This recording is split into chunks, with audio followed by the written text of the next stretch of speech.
أعوذ بالله من الشيطان الرجيم بسم الله الرحمن الرحيم الحمد لله رب العالمين والعاقبة للمتقين والصلاة والسلام على سيد الأنبياء والمرسلين وعلى آله وأصحابه وأهل بيته وأمته أجمعين أما بعد فقد قال الله تعالى في القرآن العظيم والفرقان المجيد بعد أعوذ بالله من الشيطان الرجيم بسم الله الرحمن الرحيم إذ جاء ربه بقلب سليم صدق الله العلي العظيم. وقال تعالى في الآية الأخرى إلا من أتى الله بقلب سليم صدق الله العلي العظيم. وقال رسول الله صلى الله عليه وسلم استفتي نفسك وإن أفتاك الناس وأفتوك أو كما قال رسول الله صلى الله عليه وسلم. صدق الله العلي العظيم وصدق رسوله النبي الكريم ونحن على ذلك من الشاهدين والشاكرين والحمد لله رب العالمين. يا رب بالمصطفى بلغ مقاصدنا واسمح لنا ما مضى واغفر لنا ما مضى يا واسع الكرم. رب اشرح لي صدري ويسر لي أمري واحلل عقدة من لساني يفقهوا قولي. رب يسر ولا تعسر وتمم بالخير والسعادة رحمتك يا أرحم الراحمين والحمد لله رب العالمين.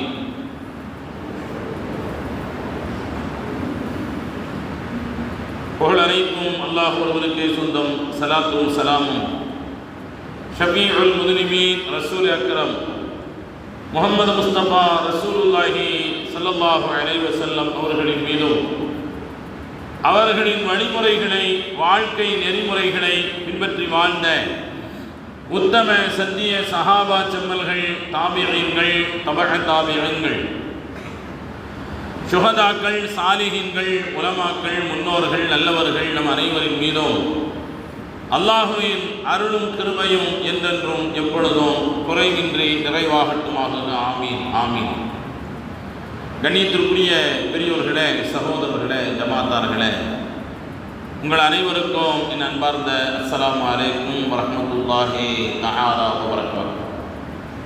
கண்ணியத்திற்குரியவர்களே, புனிதமிக்க இந்த ஜும்மாவுடைய நாளில் அல்லாஹுவின் பரக்கத்துகளையும் தனிப்பட்ட மன அமைதியை நிம்மதியை பெற்றுத்தரக்கூடிய இறையில்லமாம் பள்ளிவாசலில் அல்லாஹ் இந்த நாளில் நம் அனைவரையும் ஒன்று சேர்த்ததை போன்று நாளை மறுமையில் நரகத்தை விட்டும் பாதுகாக்கப்பட்டவர்களாக உயர்ந்த சொர்க்கமாம் ஜன்னத்துல் ஃபிர்தௌஸில் அல்லாஹ் நம் அனைவரையும் ஒன்று சேர்த்து நல்லருள் புரிவானாக. ஆமீன்.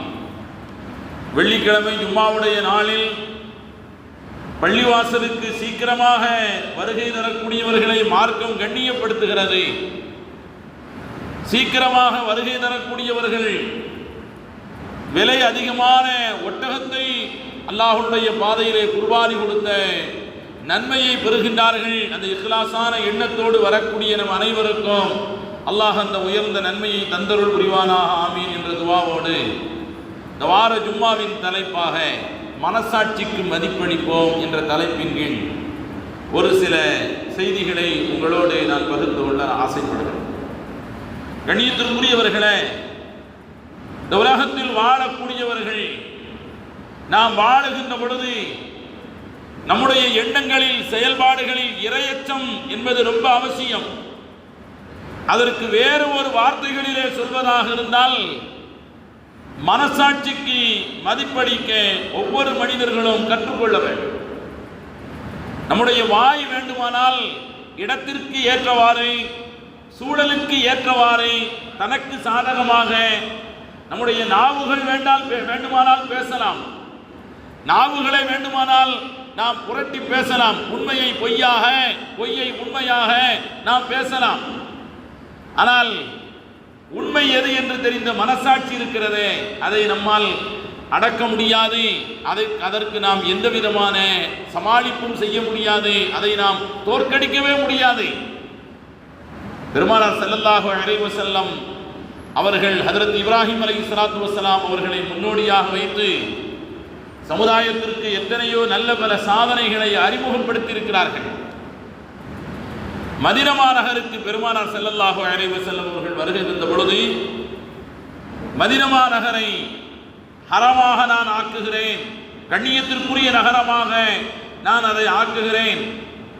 அதாவது இனி மதீனா நகரினுடைய எல்லைக்கு உள்ளே யாரும் யாரின் மீதும் வரம்பு மீறக்கூடாது, யாருடைய சொத்துக்களும் அபகரிக்க கூடாது. மக்காவை இப்ராஹிம் அலைஹிஸ்ஸலாத்து வஸ்ஸலாம் அவர்கள் ஹரமுடைய எல்லையாக ஆக்கியதை போன்று மதீனாவை நான் ஹரமாக ஆக்குகிறேன் என்று பெருமானார் ஸல்லல்லாஹு அலைஹி வஸல்லம் அவர்கள் சொன்னார். அந்த அளவிற்கு வாழ்க்கையில் ஒவ்வொரு இடத்திலும் தன்னுடைய முன்மாதிரியாக, ரோல் மாடலாக இப்ராஹிம் அலைஹிஸ்ஸலாத்து வஸ்ஸலாம் அவர்களை பெருமானார் ஸல்லல்லாஹு அலைஹி வஸல்லம் அவர்கள் சமுதாயத்திற்கு சுட்டி காட்டுவார். காரணம் என்ன தெரியுமா? பன்னூற்றுக்கணக்கான காரணங்களை இப்ராஹிம் அலைஹிஸ்ஸலாத்து வஸ்ஸலாம் அவர்கள் மனித சமுதாயத்திற்கு வழிகாட்டியாக இருக்கிறார்கள், ரோல் மாடலாக இருக்கிறார்கள் என்பதற்கு பன்னூற்றுக்கணக்கான காரணங்களை நாம் சொன்னாலும் அல்லாஹ் ஒரு காரணத்தை குறிப்பிடுகிறான். அவர் மனசாட்சிக்கு கட்டுப்பட்டவர், பரிசுத்தமானவர். கல்புன் சலீம் என்ற வார்த்தையை அல்லாஹ் பயன்படுத்துகிறார்.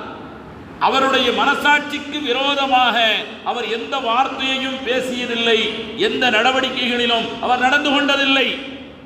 அல்லாஹ்விடத்தில் வரும் வரை அல்லாஹ் சொல்கிறான், இது ஜாஅ ரப்பஹு பிகல்பின் சலீம்.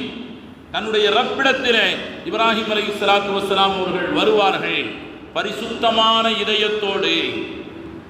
கல்புன் சலீம் என்று சொன்னால் மனசாட்சிக்கு விரோதமாக எப்பொழுதும் நடக்காதவராக, அகத்தில் ஒன்று புறத்தில் ஒன்று அவர் பேசியதில்லை, மனதிலே ஒன்றை நினைத்துக் கொண்டு வெளியிலே அவர் நடித்ததில்லை. நம்முடைய வார்த்தைகளும் மனதிலே உள்ள எண்ணங்களும் ஒன்றாக இருக்க வேண்டும். நம்முடைய வெளியிலே நம்முடைய நடவடிக்கைகளும் மனதிலே உள்ள எண்ணங்களும் ஒரே நேர்கோட்டிலே பயணிக்க வேண்டும். அதுதான் மனசாட்சியின்படி நடப்பது என்று. சட்டங்கள் 1000 சொல்லலாம், நமக்கு சந்தர்ப்பங்கள் நிறைய கிடைக்கலாம், ஆனால் மனசாட்சிக்கு விரோதமாக நடந்துவிடக்கூடாது. கண்ணியத்திற்குரியவர்களே, நாம் பார்க்கிறோம் எத்தனையோ நிகழ்வுகள். ஒன்றாக ஒரே கூட்டணியில் பயணித்த கட்சிகள் தேர்தல் முடிவால் சிலர் இங்கும் போவார்கள், சிலர் அங்கிருந்து இங்கே வருவார்கள். ஆனால் சேர்ந்திருக்கின்ற பொழுது ஒருவருக்கொருவர் புகழ்ந்து கொள்வது, ஒருவர் செய்த குற்றங்களை இன்னொருவர் மறைத்து விடுவது, பிரிந்து விட்டதற்கு பிறகு ஒருவர் மீது ஒருவர் புழுதி வாரி தூற்றுவது, ஒருவரை மற்றொருவர் கேவலமாக பேசுவது, மட்டமாக பேசுவது, இது அனைத்து மனசாட்சிக்கு விரோதமான விஷயங்கள். கணவனும் மனைவியும் சேர்ந்திருக்கக்கூடியவர்கள் சேர்ந்து வாழுகின்ற பொழுது ஒருவரை ஒருவர் புகழ்வதை பார்க்கிறோம். பிரிந்து விட்டால் மனசாட்சிக்கு விரோதமாக நாம் ஒதுங்கி போய்விட வேண்டுமே தவிர, அந்த பெண்ணை பற்றி கணவன் புழுதி மாறி தூற்றுகிறான், அந்த கணவனை பற்றி அந்த பெண் பல விஷயங்களை குறை சொல்லி திரிகிறாய். மார்க்கம் இது அனைத்தையும் மனசாட்சிக்கு விரோதமாக நடக்காதே என்று கற்றுத்தருகிறது. வரலாற்றிலே ஒரு நிகழ்வு, சஹாபாக்களுடைய நிகழ்வை நாம் முன்மாதிரியாக சொல்லுவோம். வலிமார்களின் வரலாறை ஜும்மாக்களிலே நாம் முன்மாதிரியாக சொல்லுவோம். நல்லடியார்கள், அல்லாஹ்விடத்தில் ஒப்புக்கொள்ளப்பட்டவர்களின் வரலாறுகளை நாம் முன்மாதிரியாக சொல்லியிருக்கிறோம். ஆனால் வாழுகின்ற பொழுது கடைசி வரை காபிராகவே வாழ்ந்து இஸ்லாத்திற்கு எதிராக மிக பெரும் விரோதியாகவே இறந்து போய்விட்ட ஒரு மனிதனும் ஒரு நேரத்தில் மனசாட்சியின்படி நடந்திருக்கிறான் என்பதை வரலாறு சொல்லித் தருகிறது. அருமை நாயகம் ரசூலுல்லாஹி ஸல்லல்லாஹு அலைஹி வஸல்லம் அவர்களை கொலை செய்துவிட வேண்டும் என்று மக்கத்து குப்பார்கள் எல்லாம் ஒன்று சேர்ந்து ஆலோசனை செய்தார். அல்லாஹ் குர்ஆன் ஷரீஃபிலே சொல்கிறான், இந்த வசனத்தை, இந்த சூழ்நிலையை அல்லாஹ் விவரிக்கிறான். இது யம்குரு பிகல்லதீன கஃபரு லியுஸ்மிதூக அவ் யக்துலூக அவ் யுக்ரிஜூக வ யம்குரூன வ யம்குருல்லாஹ் வல்லாஹு கைருல் மாக்கிரீன். நபியே, உங்கள் விஷயத்தில் அவர்கள் சூழ்ச்சி செய்தார்கள், மக்கர் செய்தார்கள். மக்கர்னா சூழ்ச்சி.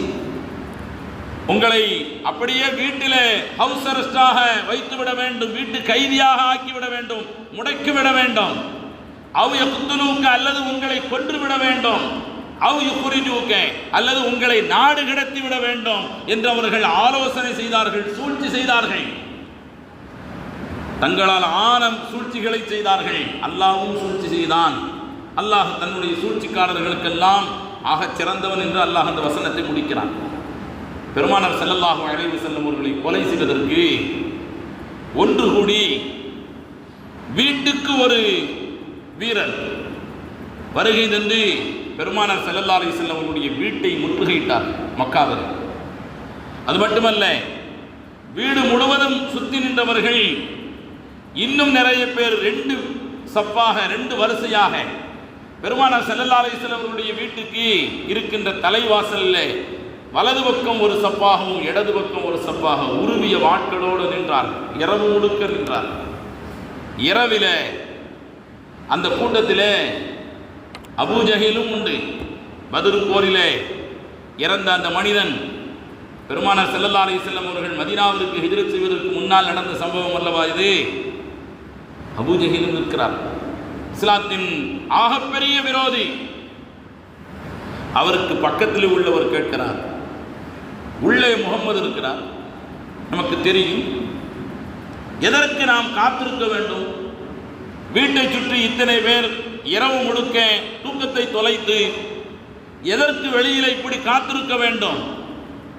வீட்டுக்குள்ளே ஏறி குதித்து விடலாம், உள்ளே சென்று விடலாம், உள்ளே சென்று நாம் நினைத்ததை முடித்து விடலாம், சீக்கிரமாக வேலை முடிந்துவிடும் என்று சொல்லுகிற பொழுது அபூஜஹில் இஸ்லாத்தினுடைய விரோதி தான். வாழுகின்ற கடைசி நிமிடம் வரை இஸ்லாத்தை ஏற்றுக்கொள்ளவில்லை தான். இஸ்லாத்தின் முதல் போரான பத்ர் போரிலே விரோதிகளில் கொல்லப்பட்ட முதலாவது நபர் அவர்தான். ஆனாலும் அப்படி யோசனை சொன்னவரிடத்தில் சொன்னார், அது தவறு இல்லையா? நமக்கு பகைமை முகம்மதோடு மட்டும்தான், நமக்கு பகைமை முகம்மதோடு மட்டும்தான். வீட்டிலே அவர் மட்டும் தங்கி இருக்கவில்லை, அவருடைய மனைவி இருக்கிறார்கள், பெண் பிள்ளைகள் இருக்கிறார்கள். வரம்பு மீறி வீட்டிற்குள்ளே ஏறி குதிப்பதை உன் மனசாட்சி ஏற்றுக்கொள்கிறதா? அது தவறல்லவா? நமக்கு பகைமை அவரோடு மட்டும்தான். அவர் வெளியிலே வர வேண்டும், நாம் களத்திலே அவரை சந்திக்க வேண்டும். வீட்டுக்குள்ளே ஏறி குதிப்பது என்பது வரம்பு மீறிய செயல். அங்கு இருக்கக்கூடிய பெண்களையும் நாம் கவனிக்கவில்லை என்று எதிர்கால வரலாறு தூற்றாதா என்று சொல்கிறார். எண்ணியத்திற்குரியவர்களே, வரலாற்று ஆசிரியர்கள் இதை ஆச்சரியமாக பதிவு செய்கிறார். அவர் இஸ்லாத்தின் விரோதியாக இருக்கலாம், அவர் கொள்கை நாம் கொண்டிருக்கின்ற கொள்கைக்கு நேர் எதிர் திசையிலே பயணிக்கலாம். ஆனால் அவனுக்கும் மனசாட்சி இருந்திருக்கிறது, அந்த மனசாட்சிக்கு மதிப்பளித்திருக்கிறான் என்பதை வரலாறு பதிவு செய்கிறது. பெருமானார் ஸல்லல்லாஹு அலைஹி வஸல்லம் அவர்களிடத்தில் ஹஜ்ரத் வாபிஸா ரலியல்லாஹு தஆலா அன்ஹு என்ற ஒரு சஹாபி, வாபிஸத் இப்னு மஅபத் அப்படிங்கிற ஒரு சஹாபி, இந்த ஹதீஸ் முஸ்னத் அஹ்மதில் வருகிறது. அவர் நபி ஸல்லல்லாஹு அலைஹி வஸல்லம் அவர்களிடத்தில் வந்து, யா ரசூலல்லாஹ், மல் பிர்ரு வமல் இஸ்மு, எதெல்லாம் நன்மைகள் எதெல்லாம் பாவம் அப்படின்னு ஒரு கேள்வி கேட்கிறார். மல் பிர்ரு வமல் இஸ்மு, நல்லது எதெல்லாம்? நீங்க சொல்லக்கூடியது ஒரே ஃபார்முலாவாக இருக்க வேண்டும், அதை பொருத்தி பார்த்து இது நன்மையானது இது தீமையானது என்று நான் முடிவுக்கு வர வேண்டும். எது நன்மை எது தீமை? இப்படி கேட்ட உடனே அவர் இளைஞர், இளம் வயது வாலிபர். பெருமானார் ஸல்லல்லாஹு அலைஹி வஸல்லம் அவர்கள் தன்னுடைய விரல்களை எல்லாம் ஒன்று சேர்த்தார். அவருடைய நெஞ்சிலே கை வைத்து சொன்னார், இஸ்தஃப்தி நஃப்ஸக, உன் மனசாட்சியிடம் கேட்டுப்பார். ஒரு விஷயத்தை செய்ய போகின்ற பொழுது உன் மனசாட்சியிடம் கேட்டுப்பார். அது உனக்கு சரி என்று சொன்னால், நிம்மதியை தந்தால் அது நன்மை. மக்கள் உனக்கு 1000 பத்துவா தரட்டும், மார்க்க விஷயத்திலோ அல்லது மற்ற விஷயத்திலோ மக்கள் பல்வேறு கருத்துக்களை சொல்லி இது சரிதானே என்று சொல்கிறார்கள், இருந்தாலும் நம்முடைய மனதிற்கு ஒரு நிம்மதி இல்லை என்றால் அதை விட்டுவிடு. பெருமானார் ஸல்லல்லாஹு அலைஹி வஸல்லம் அவர்கள் சொன்னார், இஸ்தப்தி நஃப்ஸக, உன்னுடைய மனசாட்சியிடம் கேட்டுப்பார். கண்ணியத்திற்குரியவர்களே, அதற்கு அடுத்து நபி ஸல்லல்லாஹு அலைஹி வஸல்லம் அவர்கள் இன்னொரு அடையாளத்தை சொல்கிறார். அல் பிர்ரு மா சகனத் பிஹி நஃப்ஸுக. நன்மண்டா எது தெரியுமா? அதை செய்து முடித்தால் உன் மனம் நிம்மதியாக இருக்கும். அதை செய்ததற்கு உன் மனம் சாந்தி அடையும், நிம்மதியாக இருக்கும். வல் இஸ்மு மா ஹாக்க பிஹி சதுருக. பாவம் என்பது அதை செய்து முடித்தால் உன் இதயம் குறுகுறுப்படையும். உனக்கு 1000 சமாதானம் சொன்னாலும் சரி, செய்தால் உன்னுடைய மனம் குறுகுறுப்ப உன்னை அது குட்டிக்கொண்டே இருக்கும். குற்ற உணர்ச்சியால் உன்னை அது தூண்டிக்கொண்டே இருக்கும். பெருமானார் ஸல்லல்லாஹு அலைஹி வஸல்லம் அவர்கள் அந்த சஹாபிக்கு இப்படி விளக்கம் கொடுத்தார்கள்.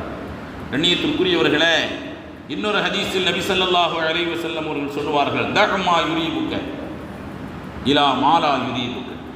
உனக்கு குறுகுறுப்பை ஏற்படுத்தக்கூடிய விஷயங்களை விட்டுவிடு. குறுகுறுப்பை ஏற்படுத்தாத விஷயங்களின் பக்கம் நீ போய்விடு என்று சொன்னார்கள். 2 விஷயம் இருக்கிறது. 2க்கும் ஆதரவாக பல்வேறு கருத்துக்கள் வருகிறது, வைத்துக் கொள்ளுங்கள். ஆனால் ஒன்று நமக்கு நம்முடைய மனம் நிம்மதியாக தெரியவில்லை என்றால் அதை விட்டுவிடு நபி ஸல்லல்லாஹு அலைஹி வஸல்லம் அவர்கள் சொல்கிறார்கள். இன்னொரு அடையாளத்தை பெருமானார் ஸல்லல்லாஹு அலைஹி வஸல்லம் அவர்கள் சொன்னார்கள். வகரிஹத அன் யத்தலி அன் நாஸு அலை. அந்த காரியத்தை செய்கின்ற பொழுது மற்றவர்கள் நம்மை பார்த்து விடுவார்களோ என்ற எண்ணம் இருந்தால் அது பாவம் தான், அதை விட்டுவிடு என்று சொல்கிறார். உங்களுடைய ஆசிரியர் பெருந்தகை கமாலுத்தீன் ஃபாசில் பாக்கவி ஷேகுல் ஹதீஸுக்களை வல்லுனர் அவர்களிடத்தில் ஒரு ஆலிம் ஒருவர் வருகிறார். வந்தவர் அவருடைய வாழ்வில் ஏற்பட்ட ஒரு பிரச்சனையை சொல்கிறார். வேற ஒன்றும் இல்லை, அவர் கையில் இருந்த பணத்தை அவர் சில்லறை மாற்றுறதுக்காக வேண்டி ஒரு கடைக்கு சென்று இருக்கிறார். அந்த கடையிலே உள்ள பக்கத்து கடை, அங்கே சில்லறை இல்லாத காரணத்தினால் பக்கத்திலே உள்ள ஒரு மதுபான கடை, அங்கே சென்று அவசரத்திற்காக வேண்டி அவர் சில்லறை மாற்றிக்கொண்டு வருகிறார். இதை சிலர் பார்த்து விட்டார்கள். அவர் மீது அவர் மது அருந்துகிறார் என்ற பழி வந்து விட்டது. மஹல்லாவிலே குழப்பம் ஏற்பட்டு விட்டது. ஆனாலும் அவர் அங்கிருந்து விலகிவிட்டார்.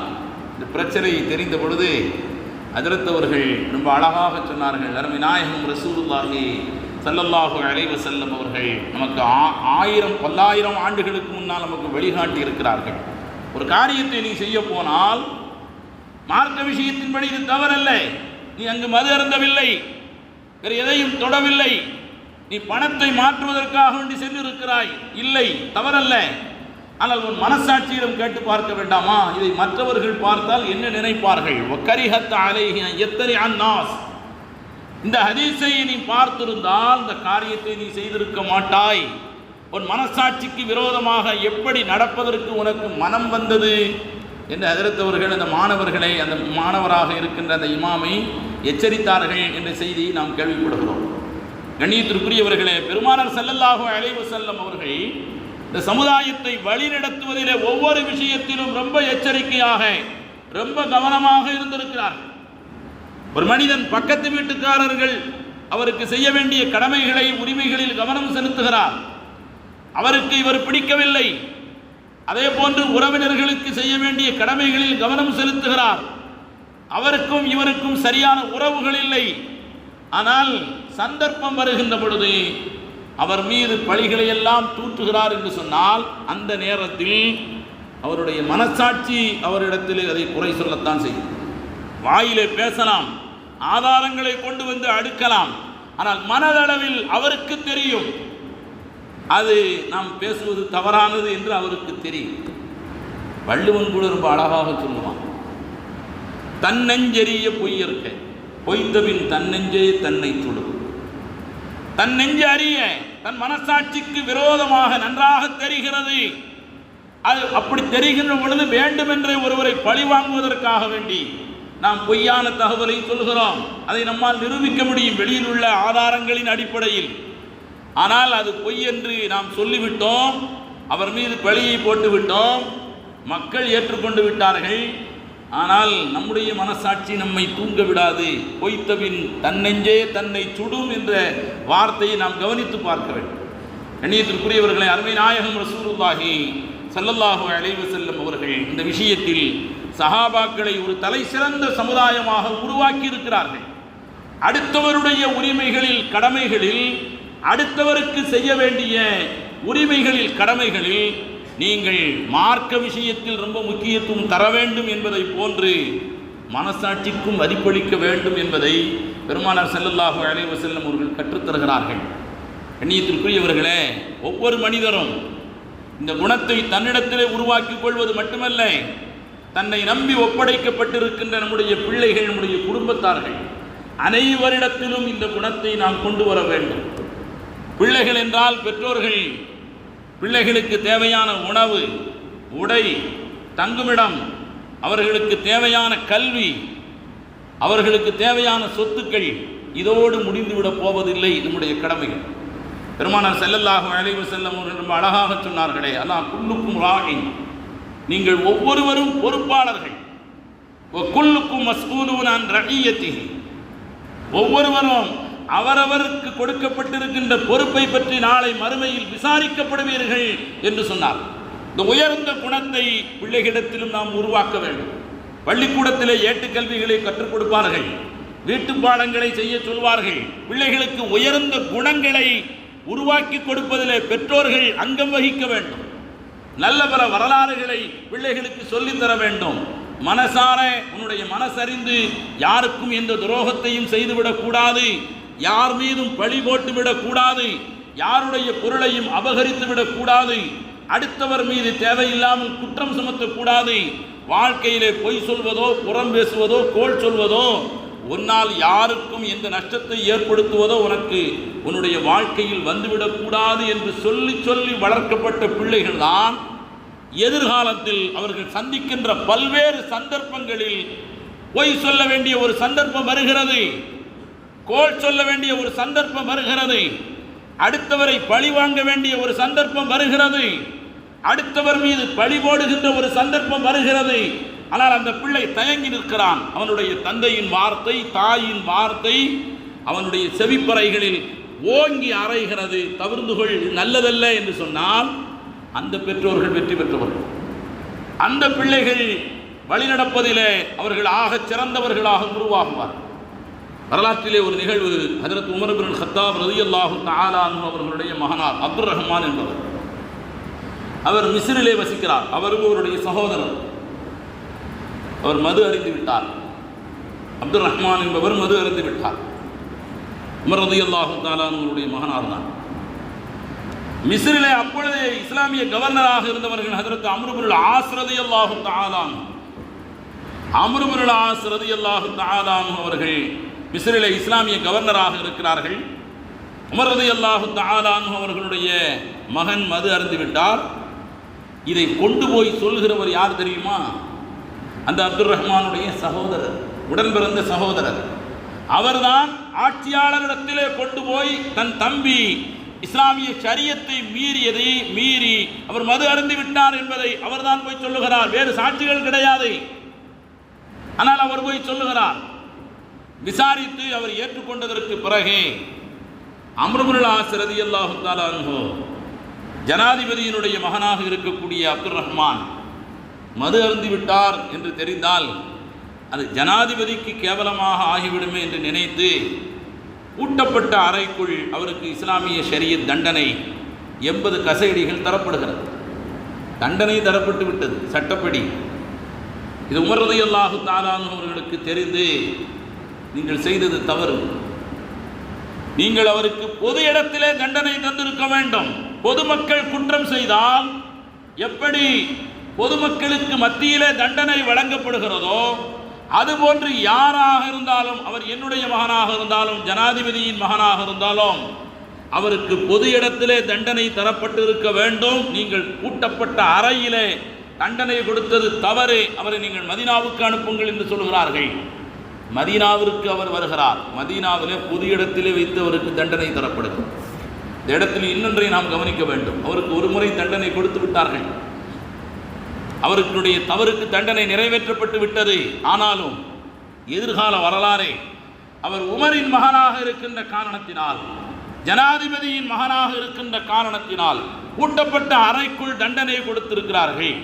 தண்டனை கொடுத்தார்களோ கொடுக்கவில்லையோ, 80 அடித்தார்களோ 10 அடித்து விட்டு விட்டார்களோ, அடிக்காமலேயே விட்டு விட்டிருப்பார்களோ என்றெல்லாம் மக்கள் எதிர்காலத்தில் தூற்றுவார்கள். எனவே அது தண்டனை அல்ல. பொது இடத்தில் வைத்து எல்லோரும் பார்க்கத்தான் நீதி என்பது, நீதியின் தராசு யாரின் பக்கமும் வளையாது என்பதை நிரூபிக்க வேண்டும். ஒரு ஆட்சியாளருக்கு அந்த நேர்மை இருக்க வேண்டும். ஒரு ஆட்சியாளர் தன்னுடைய குடும்ப விஷயத்திலே கூட அதை விட்டுக் கொடுக்க கூடாது என்பதற்காக உமர் ரலியல்லாஹு தஆலா அவர்கள் அவருக்கு மதீனாவிலே பொது இடத்தில் தண்டனை வழங்கினார்கள். ஆனால் அதன் பிறகும் அவர் நீண்ட காலம் வாழ்ந்தார் என்று வரலாறு சொல்கிறது. கண்ணியத்திற்குரியவர்களே, நாம் ஒன்றை புரிந்து கொள்ள வேண்டும். ஒரு மனிதனோடு சேர்ந்திருக்கின்ற பொழுது அவரை கொண்டாடுகின்ற நாம், அவரை விட்டு பிரிந்து விட்டதற்கு பிறகு நாம் அவர் மீது மனசாட்சிக்கு விரோதமாக பல்வேறு பழிகளை தூக்கி போடுவது என்பது அது மனித குலத்திற்கு அழகல்ல என்பது மட்டுமல்ல, இது எல்லா இடத்திலும் ஒரு குடும்பமாக இருக்கலாம், உறவினர்களாக இருக்கலாம், சகோதரர்களாக இருக்கலாம், நண்பர்களாக இருக்கலாம், அல்லது வியாபார தொடர்புடைய சக வியாபாரிகளாக இருக்கலாம், அல்லது ஆசிரியர் மாணவர் உறவாக இருக்கலாம், யாராக வேண்டுமானாலும் இருக்கலாம். நாம் அவரோடு சேர்ந்திருக்கின்ற பொழுது அவருடைய தவறுகளெல்லாம் தெரிந்தாலும் நாம் அதை மறைத்து பழகுகிறோம். அவரை விட்டு பிரிந்து விட்டால் அவர் மீது இருக்கின்ற தவறுகளோடு சேர்த்து இல்லாத தவறுகளையும் சேர்த்து நாம் அனுப்புகிறோம். இது எல்லாமே மனசாட்சியை மறைத்துவிட்டு மனசாட்சிக்கு விரோதமாக நாம் செயல்படுகிறோம். அல்லாஹ் நம்மை பாதுகாக்க வேண்டும். கண்ணியத்திற்குரியவர்களே, நான் பயானுடைய ஆரம்பத்தில் சொன்னதை போன்று சையதுனா இப்ராஹிம் அலைஹிஸ்ஸலாத்து வஸ்ஸலாம் அவர்களை அல்லாஹ் புகழ்கிறான் என்று சொன்னால் என்ன காரணம்?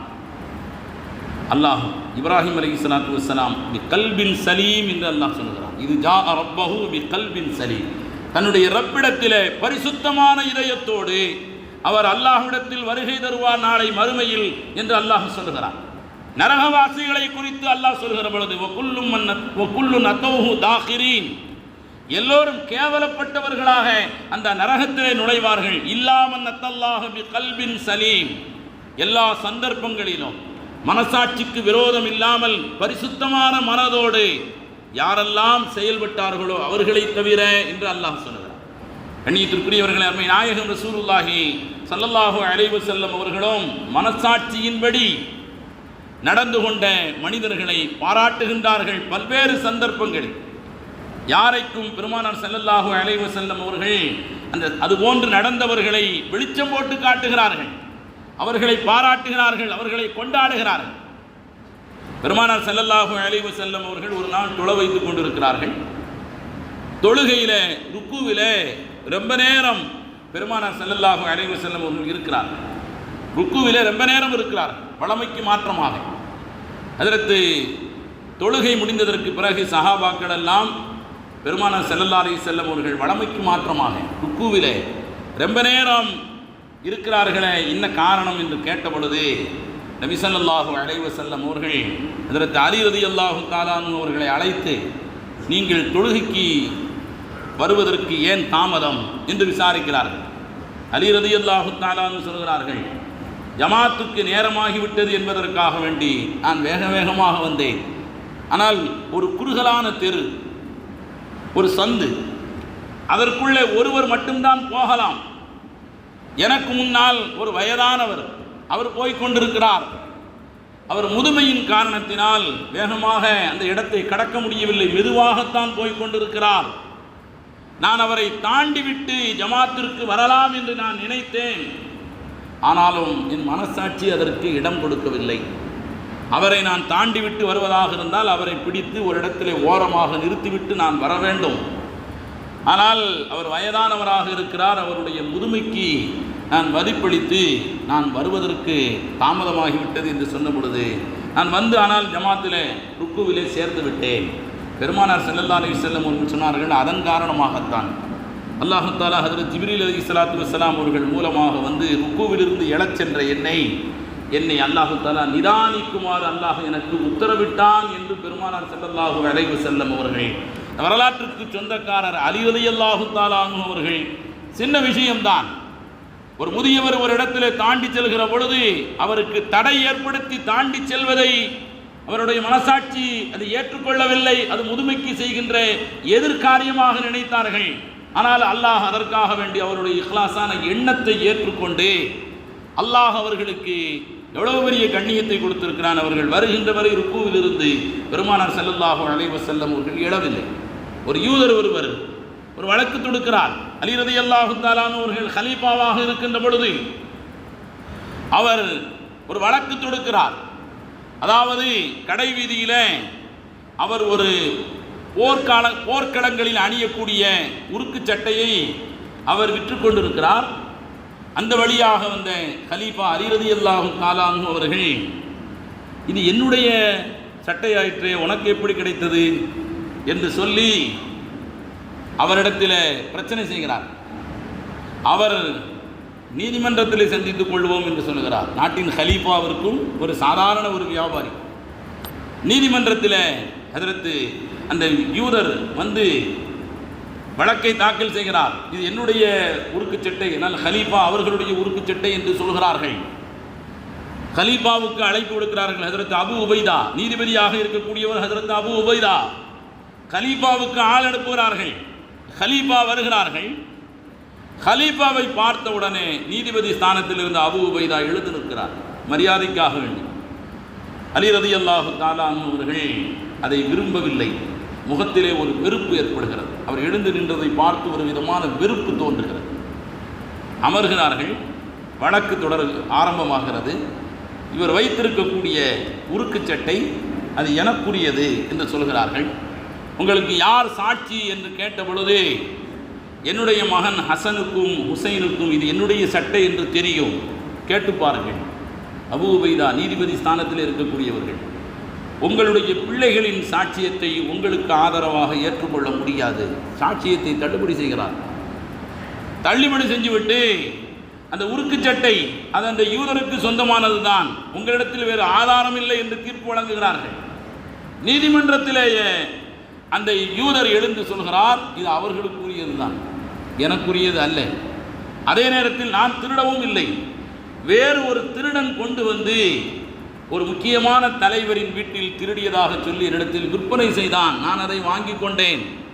ஆனால் இங்கு நடக்கின்ற செய்திகளை பார்த்தால் ஒரு கலீஃபா அவருக்கு ஆதரவாக அவருடைய மகனாரின் சாட்சியம் இஸ்லாமிய நீதிமன்றத்தில் நிராகரிக்கப்படுகிறது. ஒரு நீதிபதி தைரியமாக உங்களிடத்தில் வேறு சாட்சி இல்லை, எனவே அது அவருக்குரியது என்று தீர்ப்பு வழங்குகிறார்கள். இனியும் நான் தாமதித்தால் நான் மனிதன் அல்ல, என் மனசாட்சியின்படி நான் சொல்கிறேன், இது திருட்டு பொருள் தான், அவர்களுடைய பொருளாகத்தான் இருக்க வேண்டும், என்னுடைய பொருள் அல்ல என்று சொல்கிறார். தீர்ப்பு முடிந்ததற்கு பிறகும் கலீஃபாவின் முகத்தில் ஒரு மகிழ்ச்சி இல்லை. அவர்களுக்குரிய பொருள் என்று தீர்ப்பு வழங்கப்பட்டு விட்டது, பொருளும் ஒப்படைக்கப்பட்டு விட்டது, ஆனாலும் ஒரு முகத்தில் ஒரு மகிழ்ச்சி இல்லை. நீதிமன்ற நடவடிக்கைகள் எல்லாம் முடிந்ததற்கு பிறகு நீதிபதியை தனி அறையிலே சந்தித்த கலீஃபா அவர்களை பார்த்து, கலீஃபாவை பார்த்து நீதிபதி கேட்கிறார், உங்கள் பக்கம் உள்ள நியாயம் வென்று விட்டது, அல்லாஹ் உங்களை கண்ணியப்படுத்தி விட்டான், அதன் உங்களுக்குரிய பொருள் உங்களுக்கு தரப்பட்டு விட்டது, ஆனால் முகத்திலே ஒரு மகிழ்ச்சி இல்லையே என்று சொன்ன பொழுது, நான் உங்களுடைய பிள்ளைகளின் ஆதாரத்தை சாட்சியத்தை நான் நிராகரித்தது உங்களுக்கு கவலையை தந்து விட்டதா என்று கேட்ட பொழுது அலி ரலியல்லாஹு தஆலா சொன்னார்கள், அதெல்லாம் இல்லை, என்னுடைய பொருள் திருடு போனதோ என்னுடைய பிள்ளையின் சாட்சியம் நிராகரிக்கப்பட்டதையோ நான் வருத்தமாக நினைக்கவில்லை. நான் வந்த பொழுது நீங்கள் எழுந்து நின்றீர்கள். நான் இப்பொழுது கலீஃபாவாக வரவில்லை, நீதிமன்றத்திற்கு வாதியாக பிரதிநிதிவாதியாக நான் வந்திருக்கிறேன். என்னை பார்த்து நீங்கள் எழுந்து நின்றால் அந்த யூதரின் மனதிலே என்ன நினைப்பார்? அவரை பார்த்து இவர் எஞ்சி நிற்கிறார, எப்படி இந்த நீதிமன்றத்தில் நியாயம் கிடைக்கும் என்று அவர் தடுமாறி போயிருக்க மாட்டாரா? மனதிலே சஞ்சலப்பட்டிருக்க மாட்டாரா? அதை நினைத்துத்தான் மனதிலே நான் கவலைப்பட்டேன். உங்களுடைய செயலால், என்னுடைய செயலால் என்னை பார்த்து நீங்கள் எழுந்ததின் காரணத்தினால் மார்க்கத்தின் மீது ஒரு அவதூறு வந்து விடாதா? இஸ்லாமிய மார்க்கத்தின் மீது, நீதிமன்றத்தின் மீது அவருக்கு நம்பிக்கை இழந்து போய்விட மாட்டாரா? அதனால் தான் நான் வருத்தப்பட்டேன் என்று சொன்னார். இப்படிப்பட்ட பொன்னெழுத்துக்களால் பொறிக்கப்பட வேண்டிய வரலாறுகளை கொண்ட பாரம்பரியமிக்க சஹாபாக்களின் வழியிலே வந்த நாம் சின்ன சின்ன விஷயங்களிலும் கூட அடுத்தவரின் விஷயத்தில் ஒரு வார்த்தையை பேசப்போகிறோம் என்று சொன்னால் நம்முடைய மனசாட்சியிடம் நாம் விசாரிக்க வேண்டும். மனசார நாம் அவர் மீது பழி போடுகின்ற பொழுது இது தவறு என்று தெரிந்தால் நாம் ஒதுங்கிக் கொள்ள வேண்டும். இந்த உயர்ந்த பண்பை பிள்ளைகளுக்கும் நாம் கற்றுக் கொடுக்க வேண்டும். கல்வி என்பது வெறுமனே புத்தகத்தினுடைய கல்வி மட்டுமல்ல, ஒழுக்கம் சார்ந்த கல்விதான் கல்வி என்பதையும் மக்கள் மனதிலே நாம் புரிய வைக்க வேண்டும். அல்லாஹு தஆலா அப்படிப்பட்ட உயர்ந்த நற்குணத்தை நம் அனைவருக்கும் தந்தருள் புரிவானாக. ஆமீன். வஆகிர் தஅவானா அனில் ஹம்துலில்லாஹி ரப்பில் ஆலமீன். அஸ்ஸலாமு அலைக்கும் வரஹ்மத்துல்லாஹி தஆலா வபரகாத்துஹு.